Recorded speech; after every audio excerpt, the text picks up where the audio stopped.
All right, so I believe everybody has taken their seats, so to speak. So we'll get started this evening. Good evening, everybody. Welcome to Gibson's Bookstore Remote, I would like to say, as we continue our author series. Tonight we are very pleased to welcome Sandell Morse in conversation with New Hampshire's own Becky Rule as they discuss The Spiral Shell, A French Village Reveals Its Secrets of Jewish Resistance in World War II, a memoir.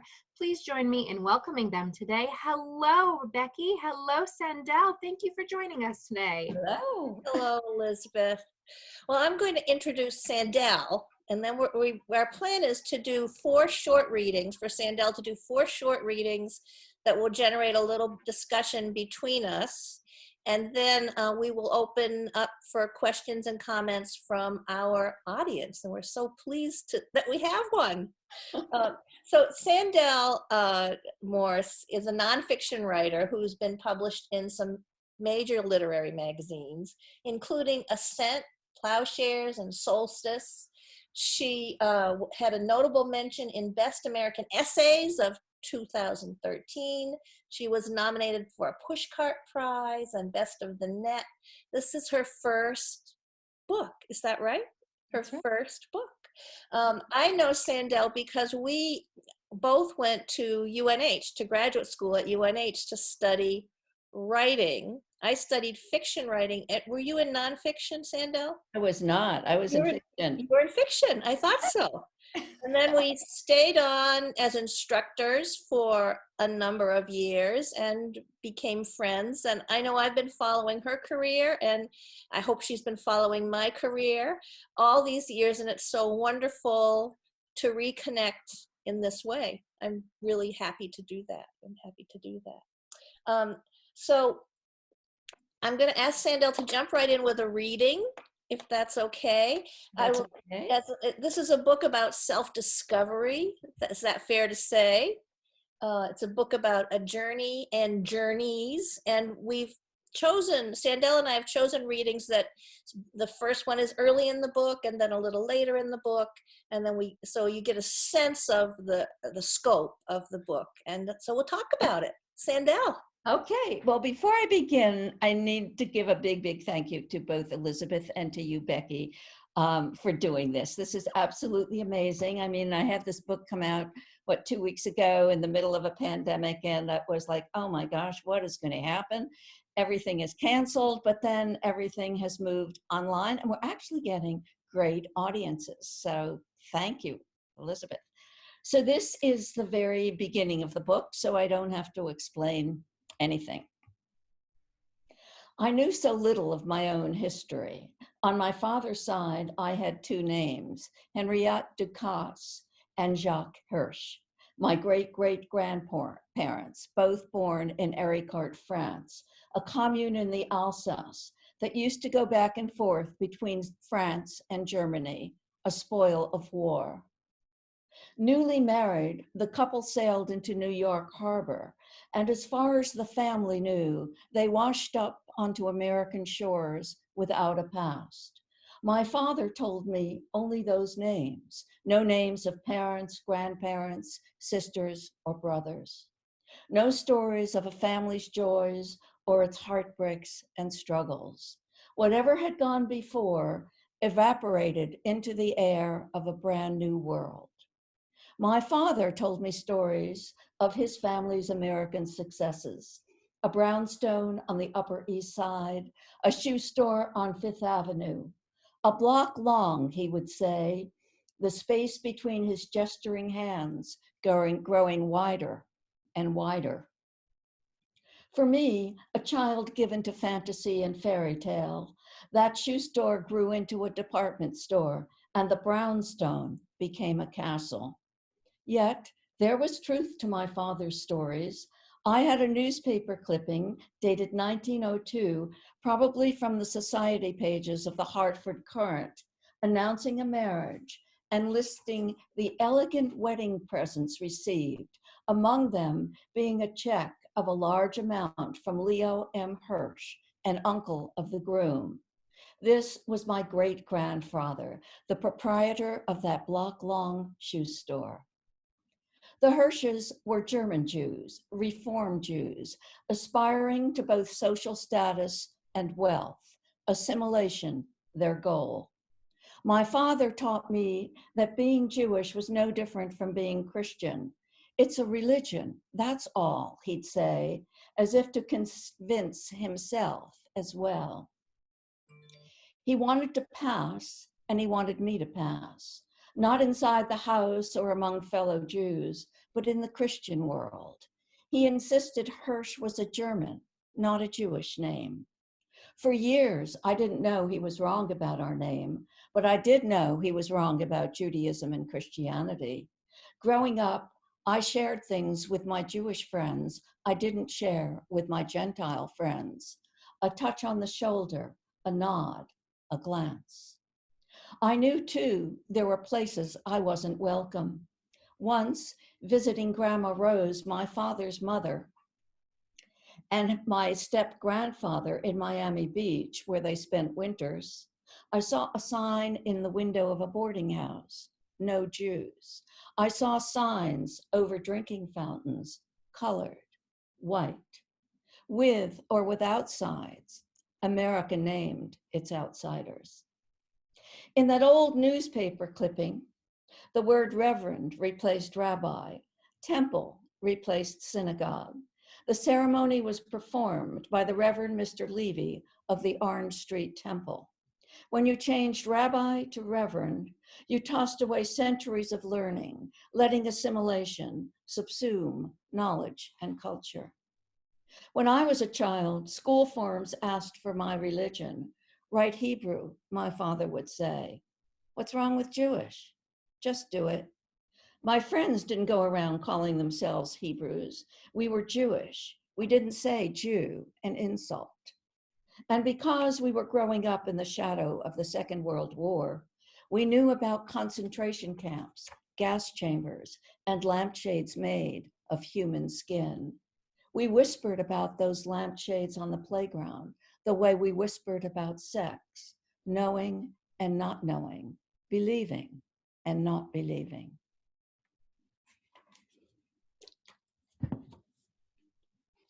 Oops, I can't hear Becky. She's muted. Becky is muted.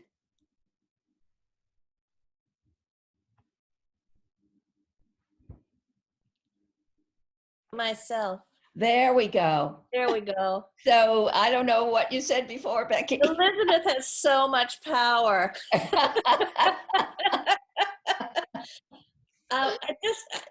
And so begins the journey of the book. And it's just listening to that tonight in the middle of this pandemic, and the idea that America names its outsiders and other, and feeling like you're not part of something or you are part of something, and searching for that identity. It's all through this book. It's all through this book. Can you talk about, I know some of it started as essays and then evolved into the longer narrative. Can you talk a little bit about that process? That was a totally unintentional process, Becky. I had finished what I call my failed memoir. It was my first book of nonfiction. I have a number of other manuscripts, novels that sit on the shelf. And I decided, don't we all, right? So I decided I was going to write short. So I'm done going into this long narrative. And then I was awarded a residency in France in 2011. And I became interested in the village's history. At first, I thought I'd be interested in pilgrims and pilgrimage because the little town of Villars is on the pilgrim's route. Then I became interested in, well, Jewish history. And then, well, what about Jewish history during World War II? And so I set out, a friend gave me a name, and that name was Jean Hirsche, a young boy who was a 9-year-old resistance courier. and I knew he lived in the village with his parents during World War II.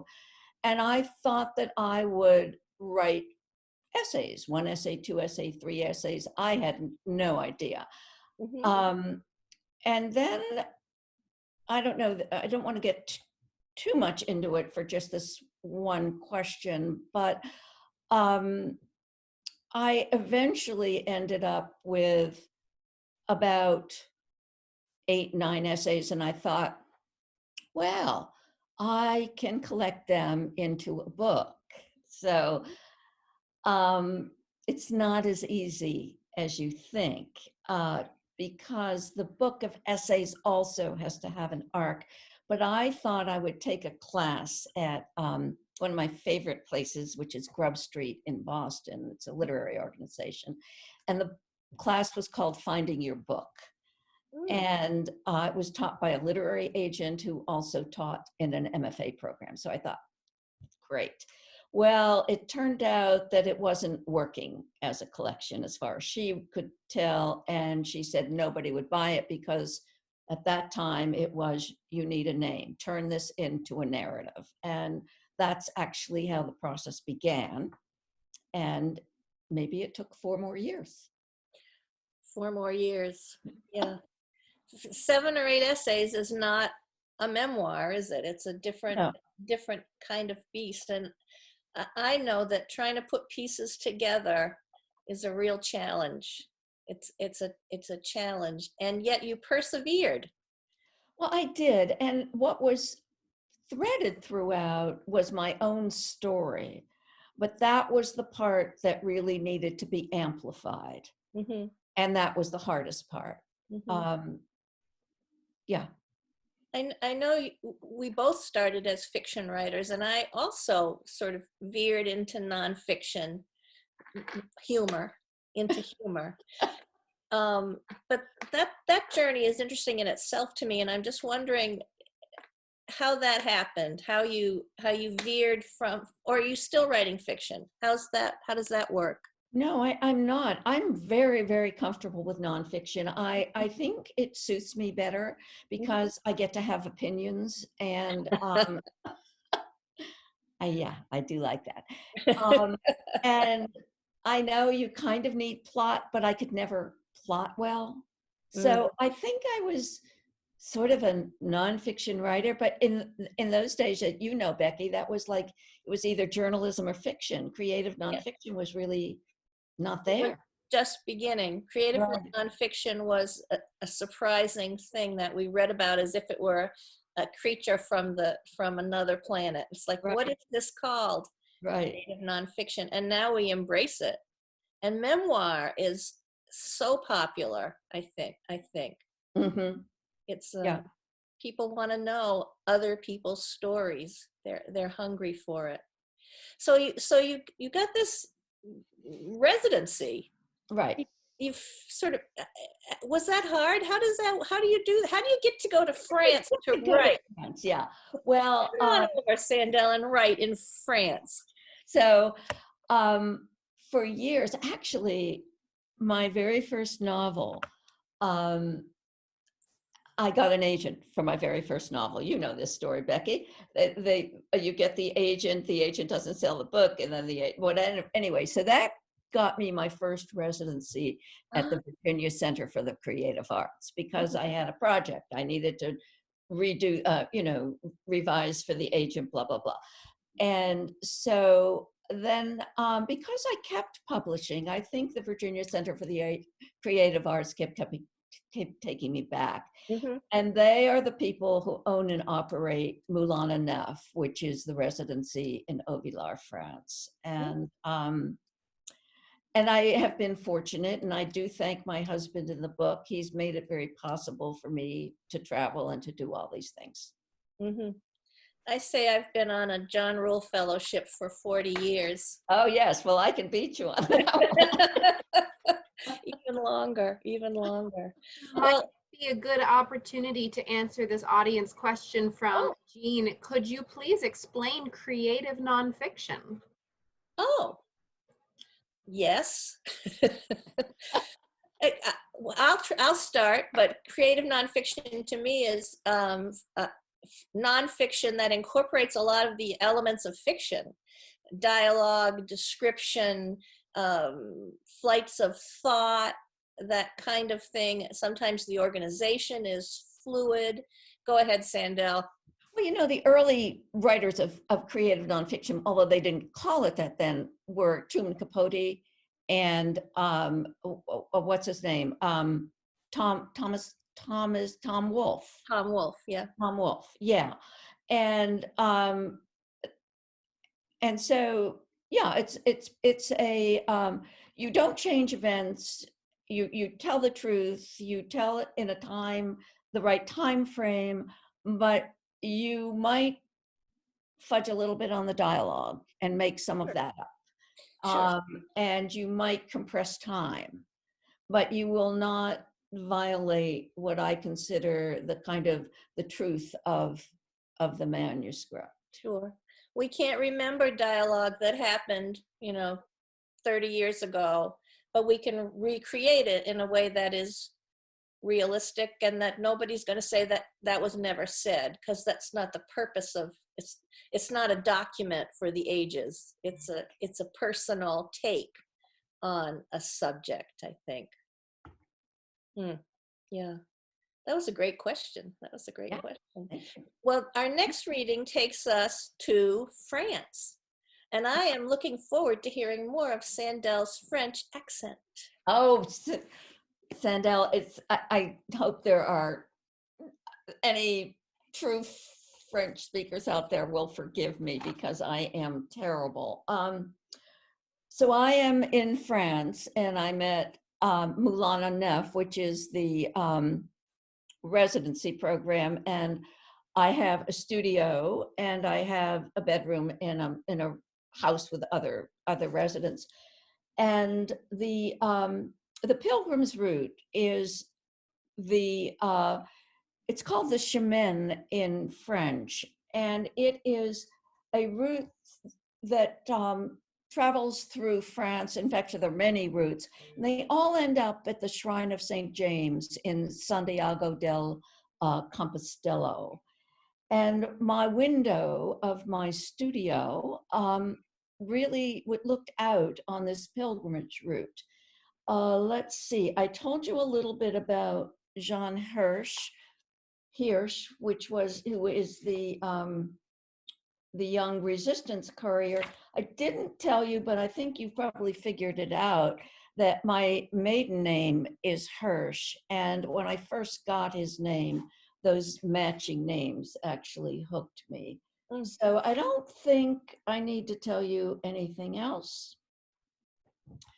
So in France, the next morning in my studio, I stood at my opened window and gazed out at the lazy Garonne. A group of pilgrims passed below, men and women carrying backpacks and striking the pavement with their walking sticks as they tapped their way past the Rendezvous des Chasseurs, meeting place of the hunters, next door.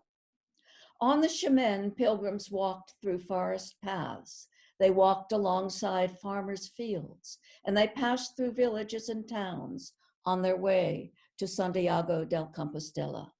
An old man sitting erect on horseback, his gray hair streaming from under a wide-brimmed hat, came into view.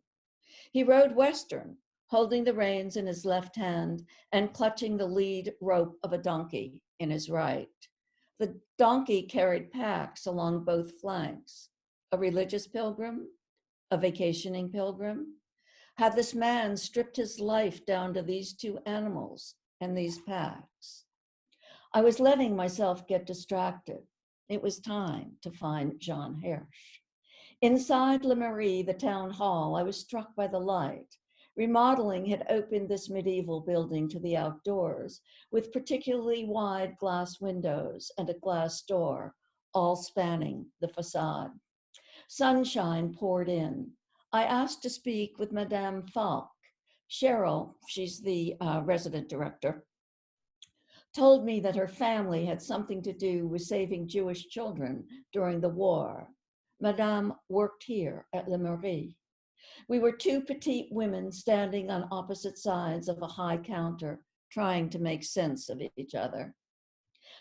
John said she spoke English, so I was going on, telling her I was staying at Moulin Neuf in the old port, not realizing I probably had Moulin Neuf written in fluorescent marker on my forehead.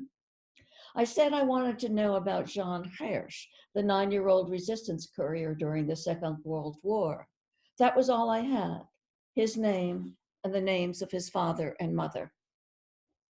Madame Falk glanced back at her desk. She was uneasy. No English, she said. My French dated from my sophomore year in college, augmented over subsequent years with Duolingo. I bumbled along, saying I understood that during the Second World War, a boy had lived in the village with Sisemund, his father, the village doctor, and Bertha, his mother. I didn't add I'd conjured my own story of this family, imagining Dr. Hirsch driving from farm to farm, automobile, horse and buggy, bandaging wounds, setting bones, delivering babies, and holding the hands of the dying. Or that I'd imagined Bertha, a pretty dark-haired woman, walking to the boulangerie to buy a baguette and then walking home. I also asked about a Jewish cemetery. History lived in those markers. I didn't know the word for cemetery, so I made up a phrase that sounded right, place de mort. I pantomimed digging. Madame Falk fixed me in her gaze. I had asked for a place of death, not a place of burial. I bumbled onward. Est-ce que les Juifs habitent au village maintenant? The word was in the air, habit, wrong verb. Habit had something to do with clothing. Live, I said emphatically, as if coming down hard in English would translate to French. Do Jews live here now? Madame raked her fingers through her short blonde hair. Non pas maintenant. Les derniers Juifs étaient la famille Hirsch. Où? Where? Where did they live? Là. She pointed, and I looked through the glass at the round market, the colonnade, a row of houses. There? I asked. Oui. One of those houses? Oui, oui. Do you know which one? She turned and walked back to her desk. Je ne sais pas. She had understood me all along.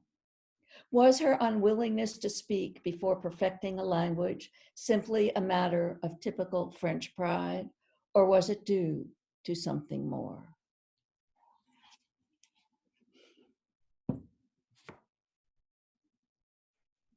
Mute myself. There I go. I'm unmuted. There you go. There I am. John muted Becky. Sandell, there's so much in this book to talk about, and I have a line that comes between the first reading and the second one, and it's I knew I wanted to get rid of disguises and outside voices and dive down into the heart of things. And that's one of the lines. Then there are so many in this book that make me just stop and think about my life. I mean, you know, it's so universal in that it's so personal, which is, I think, something we learned as fiction writers. But so many lines like that, believing and not believing, diving down into the heart of things. And the language is so beautiful, the way you express this. It's so beautiful. So here are your first impressions of France. You're 71 years old. I can say that because it's in the book. Right. That time you were 71 years old in a country you had not. Had you visited France before? I'm sorry. I You had. had. Yeah. But here you are on your own. Right. In a village. Yes. All the pieces are fitting together so well. And you're saying to yourself, don't get distracted. Don't let yourself get distracted. Although in some ways, getting distracted is how we make discoveries. Can you talk a little bit about that? I can, because I've been thinking about that, and I think if I were to revise that book, I would like enlarge that a little bit, explain that a little bit. Because you're absolutely right. As writers, we need distraction, and we need to go to different where things take us, and we need to stare out into space, and we need to just sit and not think. But I remember what that was about. I was new at doing this. I am not a journalist. I am not a historian. I have some, I was sort of a journalist a long time ago. I worked for a couple of local newspapers, but I really didn't know what I was doing. And so I needed to go and approach strangers. I needed to go and see this woman at the town hall. And I needed to pop in there and say, hello, here I am. I would need your help, blah, blah, blah. And I didn't want to do that. No. So that was that distraction at that particular moment. But most of the other time, what I did most of all was follow along blindly and not know where I was going. But you knew to record, if you're in your mind, if not in your journal, those details that somehow seemed important. Maybe you didn't know why they were important, but they seemed important so that you can call upon them later. That's what I see is your eye for detail is so precise. That man on horseback, I can see it. I'm there with you. Well, another thing I do, Becky, is I take pictures. Oh. So that I will remember. That's really interesting. That's really interesting. We all have those cameras, don't we? Right. And I do write things down. And another thing, I have a journalist friend that I spoke to before I started all this. She taught me a number of things. And one thing she did teach me as well, this is that after you have interviewed someone or talked with someone, go someplace all by yourself, sit down and just write. Write it all down. Write it all down, write your impressions, write it all down. Yeah, it has to be done because it goes away. Yeah. It goes away. I also recorded my interviews. Oh, see, so much journalism. So much. I know. I know. But we have a couple more readings to do, and I don't know if we want to shorten them a little bit or just plunge on. I want to leave plenty of time for questions because the questions are coming in as we do this. But in the next reading, we meet Germaine. Oh yeah, we have to meet Germaine. My son-in-law. My son-in-law. So we meet Germaine. The other one, Becky, if you think we should. Well, go ahead. I guess I have to. I need to tell you how I met Germaine. Because it's all about the people that you meet and the way that you're able to draw their stories out, and their stories become your story. So Germaine is really important. She's really important. And what happened was that I did make contact with Jean Hirsch, and he was alive at the time. He has since died. And I had actually arranged to meet him when I went to Paris, because I was going to Paris after my residency. And then he kept changing dates, and then eventually he canceled. And I had already met virtually a woman named Valerie Ferret, who was introduced to me by a mutual friend. And Valerie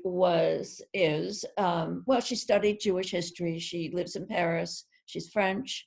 She speaks wonderful English. She too was interested in this subject. And so I was going to meet her and talk with her and interview her.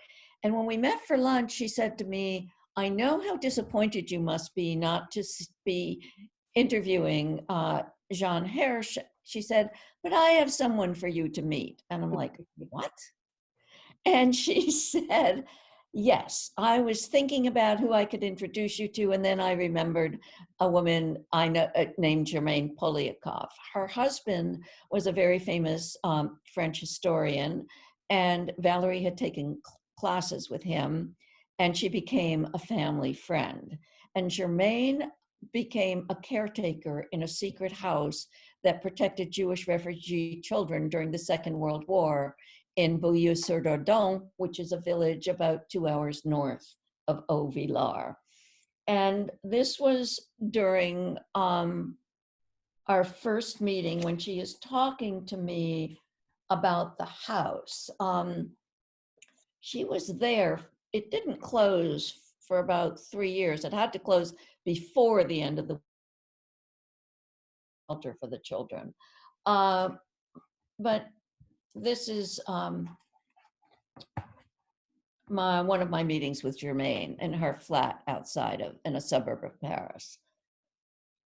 I asked about a single day Germaine remembered vividly.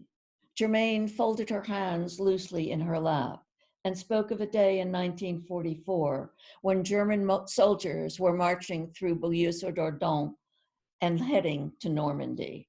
They were nervous, edgy, and shooting wildly. Germaine rounded her hands and drew a dome in front of her belly, expecting my third child, carrying my baby in one arm, dragging Daniel by his hand, and running across a field to the woods. I heard a shot. I knew what it was. I wasn't frightened. I felt calm. I don't know why. Naturally, she was frightened. But fear propelled her and gave her strength.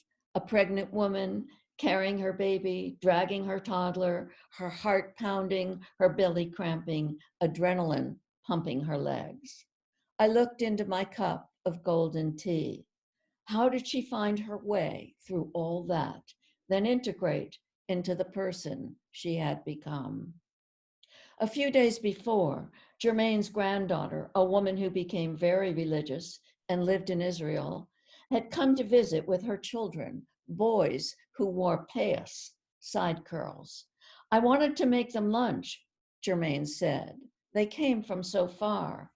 I offered a cup of tea. My granddaughter refused. She would not let the boys eat, not even a cookie. This woman was the daughter of the baby in Germaine's belly that day she raced for the woods. I knew they were Orthodox, Germaine said. Still, I was insulted. I don't like Orthodox. She meant orthodoxy. I agreed. Had I been visiting that day, I would have told that granddaughter to forget her rules of kashrut that allowed her to eat only kosher foods from kosher plates and to drink only from kosher cups. I would have told her to take a cup of tea with her grandmother, to let Germaine give cookies to the boys. Their great-grandmother had been to the edge and survived, to break bread, to share a meal with family and friends. This was nachas, a Yiddish word that, like most Yiddish words, squiggled out from under definition. Nachas was pleasure, but more than pleasure. Nachas was the pure joy a child brought to a parent or grandparent. Speaking English, Germaine said, the more and more I get old, the more I can express what I feel. Only now I realize my life was not ordinary. So we agreed. At the door, Germaine said, people tell me I was courageous to do what I did. I did not know. Perhaps courage is acting not out of bravery, but out of the essence of who you are. Germaine offered her cheek and we kissed. She was tired. She must nap. We talked a long time. You are going back to the States, she said. Yes, I said. I'd been away a month. I had decided, with fairness to Dick, a month was the limit for my absences. For years, he provided the financial and emotional support for me to become more than I ever thought I could be, and I was grateful. Germaine and I exchanged email addresses. She took my hand and held on. You must tell me when you will return. Not if I would return, when. I thought about journalists coming to interview Léon, but never Germaine, as she sat in one of the apricot velvet chairs, looking on, her own story rumbling in her belly. Yes, I would return to listen to Germaine and continue my search for answers to questions I hardly knew. The best way to find what I was looking for, let it reveal itself. Let it reveal itself. Yeah. When I hear that, and because we've been discussing creative nonfiction, the new journalism, I think I can almost hear the words that she spoke to you in the interview that you may have recorded, and then I hear you go into your imagination of what that must have been like, the pounding of the heart, the heavy belly, the you know, it's interesting to sort of see that writer at work.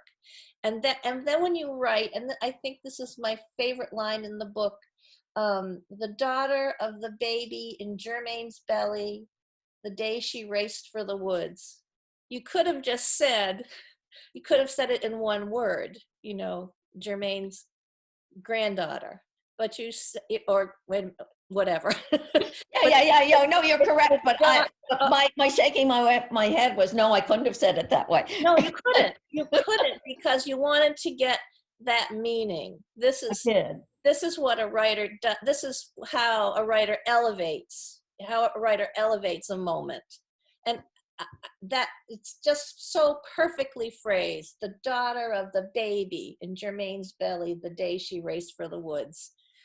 This is who you are. This is who she is. And I'm wondering, you know, those kinds of lines, that line, did you labor over it? Did it come to you? How does that work? How does that work? You're already revising the book as we speak, so I know you do a lot of revision. Yeah, I do a lot of revision. So I think what happened was that it took years and years of many, many interviews, and then you combine them and you have this one narrative that seems seamless. And I had to get to know Germaine and her family. I had to place who was who. And when she told me that story, I was trying to figure out who these children were, who their mother was. And then when I really began to write and to work with the material I had, it was like, oh my gosh, those were the children. And she was the baby in the belly. And then it was just like, oh, wow. It was that I'm very interested in connections over generations. We were talking about that a little bit before we started. And I guess I feel that it's really important that we kind of know our history. I think I don't like closed off things. Like for me, orthodoxy closes off questioning, and it closes off interpretation, and it closes off knowing. It just closes things down. It's going deeper. It's digging down in. It's, you know, our mutual friend Sue Wheeler used to say, you spiral down, you spiral into the subject, and you do this on every page. This book takes us deeper. There's one other little piece I want you to read, and then we can open it up to questions. Okay. And that is, did I write it down? Oh, on page 206. Which is a different page in my book, but I know what you want me to read, I think. Is it We Need Many Voices? Yes. Yeah. So what I found was, as I was going along, was that even within Germaine's family, there were different stories about the exact same event. So that also interests me too. It's about memory, and it's about stories that shape and form us. And there's a story in my own family that could be total myth, but it doesn't matter, because it's what shaped me and it's what shaped my father. Yeah. So that's where the context of where this comes from. We need many voices to tell our stories, for the truth lies not in each voice, but in the context of our blended notes. I too, the storyteller, imagined my version of Germaine on her bicycle, placing her in the warmth of a spring day, pedaling the rutted streets and dodging piles of rubble. Somewhere in the midst of our different stories, we find our common humanity. Our common humanity. That to me sums up your book. It can't be summed up, but if there were one line that summed it up, it's that line. So Elizabeth, can we open this up to questions and comments? We can. We've had a couple pop up in our chat. From BJ, was the residency in France like going to Yaddo or MacDowell? Did you have to speak French? No, you did not have to speak French, but you did, and it was not like Gatto and McDowell because it was very tiny. There were only 4 in residence at one time. And it's a different kind of residence because you were provided 1 meal a week, and then the 4 fellows had to figure out what they were going to do for their meals for the rest of the week. And I've been there more than once now, and everybody does it differently. The first time I was there, the fellows all got together and we figured out if each of us cooks one night, then, and we have the resident director, Cheryl, always does 1 dinner a week, then we can be in our studios and come down for dinner at 7:30 and we don't have to worry about that every night. And then we would just forage on weekends. And so that's what we did. But as far as being quiet and as far as having no workshops or anything that you're taking in, yes, it is like that. It's total immersion and concentration in your work. We have another question. Just curious, from Dan and Diana Greenleaf. When were you at UNH? Because one of them was in the graduate nonfiction writing program in the late 70s to mid 80s. Yes.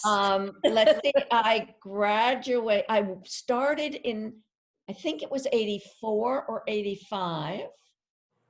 And I finished in, what was it, Becky? Maybe 86, 87. And I was definitely there through the early 90s. I think I was there earlier. I was earlier than you were. So You were already an instructor, I think, when I came into the graduate program. I was there like 79, 80. And I just stayed on. They couldn't we stayed on. They couldn't get rid of us because we loved it so. A question from someone: were you able to find any connection with the man who was the 9-year-old Hirsch boy? Did you find any of his other relations? Did I find any of his relations? You know, I really didn't look. But I found his story. I found a man in Ovilar named Gerhard Schneider, who retired to the village with his wife. Gerhard is German, and his wife, Mary Jo, is French. And Gerhard is a Catholic theologian and a philosopher and a historian. He was very, very interested in Jewish history. And I found out that he had actually met both Jean Hirsch and Seisemann Hirsch, the father. And so that was as close as I went. I wasn't really looking for roots. And Jean Hirsch was the only one left that I could talk to, and he wouldn't talk. On that note, from Patricia, she says, I can understand about the then young freedom fighter fluctuating about being interviewed. A man from Manchester who spoke Parisian French, worked with the French underground, and never spoke with his wife or daughter about the war. After his death, his wife said she was amazed I could get him talking about the war because he never would. I suspect so many things were perilous all day, every day, and he did not want to bring to the forefront the memories. That is how I found my neighbor. Do you think that is an accurate way to explain his fluctuations? I know you said that he did not meet, but back then, PTSD or shell shock was not cared for. The men were told to stand tall, don't talk about the perils that give them nightmares later, and be a man. Do you think that is why the young man would not be interviewed? She says, I never felt I got enough information out of my neighbor. I never felt we spoke often enough about it. And she felt unsatisfied as an interviewer, so to speak. Well, by the time Jean Hirsch, by the time I spoke to him, he was an old man. He was like in his late 70s. And he had written a book. It's in French, so I did not read it. But Gerhard, my friend, read it. And it was about his experiences during the war. And there was a lot, according to Gerhard, in that book that was not factual. And there was a lot in, I did read a testimony that John Hirsch actually wrote that I found on the internet. And I think that he probably was traumatized by the war. And I'm not going to say any more about his dad because I don't want to give anything away in the book. And John Hirsch worked very, very hard as a survivor to tell survivor stories, and he worked within the Jewish context. And I think that he talked about the war and he talked about his experiences in a controlled context that he felt comfortable and safe in. But the trauma was huge, tremendous. Yeah. So there are very complex reasons as to why people didn't talk. And some of Germain's reasons are revealed in the book. Going back, Carolyn asks a question about your second reading. Please repeat your comment beginning, perhaps courage is not acting bravely. No, perhaps courage is not. I think I can almost do that one from memory, but let me be sure. This was it the second reading or the? Oh no, I think it was the one about Germain, right? Yeah, I think it was. Yeah, perhaps courage is acting not out of bravery, but out of the essence of who you are. Now, I can explain how I get that because there are in this book stories of people who just helped, and they helped the children in the house. I mean, there was a carpenter who just came to the house and fixed what needed fixing. And this was a Jewish house. This was dangerous. Yet in that village of Bouilleux-sur-Dordogne, a lot of people helped. Some people did nothing. The most magnificent thing about that village is that people did not seem to inform or betray. Most people, as I say in the book, just wanted to survive. So my feeling is that bravery is always something that people think about. You have to be so brave. And I think that, like in war, you're trained to do this thing. And so that is, I guess, bravery. But for me, a different kind of bravery or courage is what's inside of you and how you act.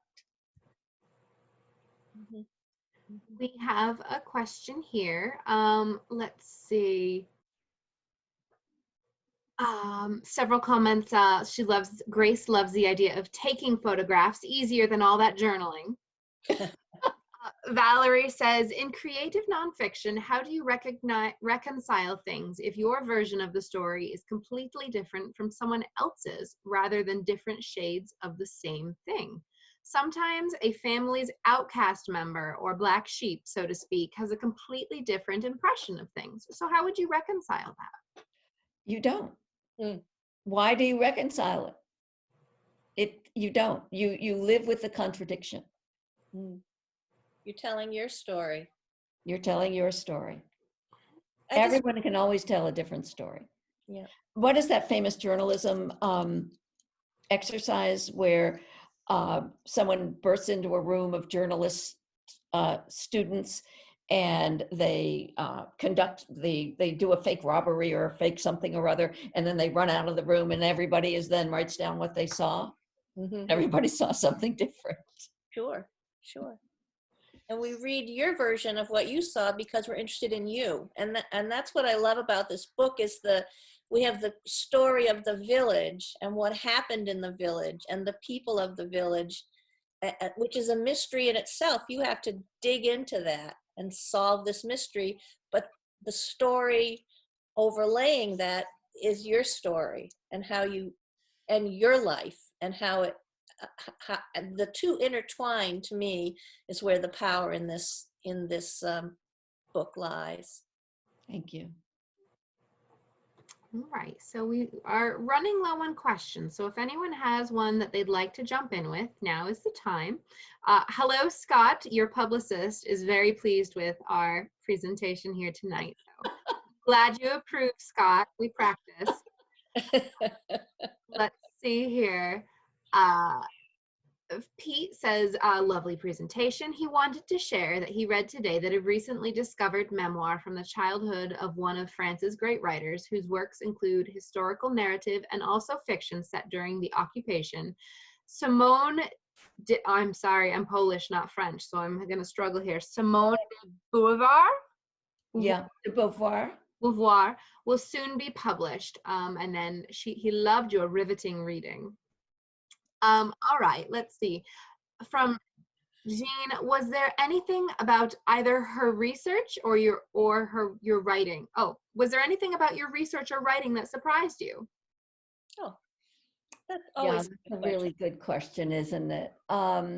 Yes, a lot surprised me. I really didn't know. I knew France was occupied, but I didn't know really what that meant. And the amount of collaboration of the French during that time surprised me. But what also surprised me was when I was interviewing and working with Gerhard Schneider in the village, and he was working on a commemoration that took place, I think it was 2012, and it was honoring some deported families from Auvillard. And he got a letter from people in a nearby village that told him that everything that he was doing was not true. It was false, that those things never happened in Auvillard. Well, that goes back to our conflicting narratives right there, who is correct? I guess what really shocked and surprised me is I'm not one for cover-ups. I'm really for getting the stuff up and out. And I guess it really just surprised me. Although I can understand the reasons for, but I was still surprised. The deep scars from this time are very present. Mm-hmm. Susan asks, where did the name come from? Which I assume, where did the title of the book, The Spiral Shell, where does that come from? Well, it might have been subliminal because Sue Wheeler was a very good friend, and that's exactly the way I think of this book. But it really comes from a moment when I'm in France, and I have taken a tour of a part of the Marais that I didn't know well, and my tour guide was pointing to a limestone block, and the limestone in France all comes from under the city. It was once an ancient sea.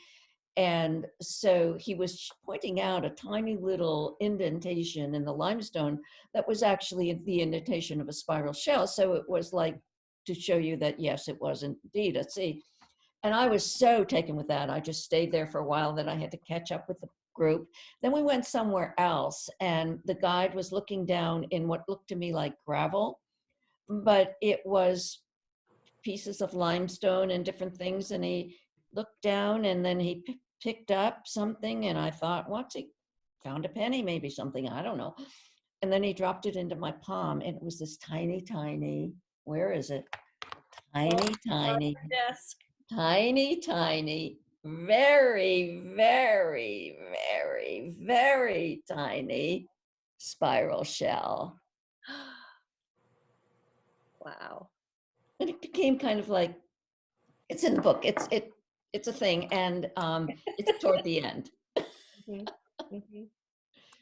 Let's see, a question from an anonymous attendee. That's very mysterious. Ooh. Did your discoveries lead you to any new conversations with members of your own family about your family stories? Yes. I know that because I read the book. Say that again. What? Okay, oop, let's see. Did your discoveries lead you to any new conversations with members of your own family about your own family's stories? You think so, Becky? Well, I'm thinking of your epilogue.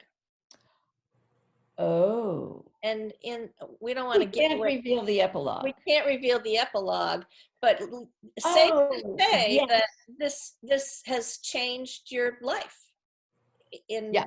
Yeah. profound ways. Yeah. Yeah, it did. In that way, it did. Isn't that funny that we're talking about this like it's a whodunit or a mystery, and it is. It really is. You want to find out what happens next, who Sandell meets next, what that person says. If you hit a dead end, what do you do when that happens? It's kind of a page turner. Let's see here. I don't think of myself as that kind of a writer. Well, you kind of are. Let's see. Okay. Have you read The Plateau? If so, was the village in your book anywhere near the one in The Plateau? I don't know The Plateau, but it sounds like I should. All right, we should write that down and Right. report back. Do we have any more questions before we wrap up with some closing comments? I do want to mention, while you are typing your questions, Gibson's Bookstore's event program does rely on book sales to sustain itself. So this book is available from Gibson's Bookstore. The link is in the chat, and I will put that in there again for ease of use for you. And also in a follow-up email from this event. And we do have signed book plates to include with the signed books at no additional charge. Here's a question from Janine. What was your inspiration for writing the book? Oh,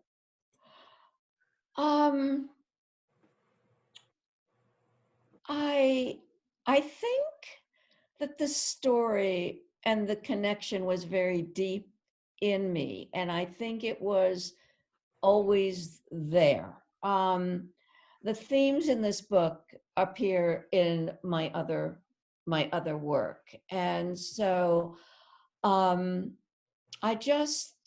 was always very interested in Jewish identity. I was always very interested in authenticity. Um, I think I love to write because I like to learn, and there's nothing like writing than to keep you active and keep you learning. And I find that very exciting. I'm one of these weird people. On that note, Janine's other question is, there are so many stories from World War II that haven't been written. Would you write another? I never say no, but I'm working on a different project right now. And that is what I'm interested in right now. It's another memoir, and that's all I'm going to say about it. Well, that neatly answers Kimberly's question, is do you have another project in the works? So yes, she does. She can't talk about it. I told you, you're mysterious, Sandell. Very mysterious. And one last question, I think here. What was the last book you read that you would recommend? I think that goes back to the beginning. That goes back to the beginning, yeah. The last book I read, I'm reading one right now that I like very much. It's called The Memory Eaters by Elizabeth Kadetsky, and it's a memoir. But the last one, I've read so many books. One of the last ones I read was Writers and Lovers by Lily King, which I love. And also The In-Betweens by Mira Patassin. Oh, there are just so many. I've been doing an awful lot of reading right now. And World War II, The Lost Family by Jenna Blum. What about you, Becky? Have you been reading anything good? I've been reading The Spiral Shell by Sandell Morse. Living in the moment. Me too, Becky. I've been reading The Spiral Shell. It really makes me think about how we bring ourselves to the reading. To me, this is a book about being a writer. When I read this book, it was about being a writer. Of course, it's about many other things, but maybe because of our shared history, I just learned so much. I gained so much insight into what it is to be a writer and to really pursue a subject relentlessly, you know, to dig deep. So I love that about this book. Thank you. But for other people, it will be a different book, I think. Yes. Yeah.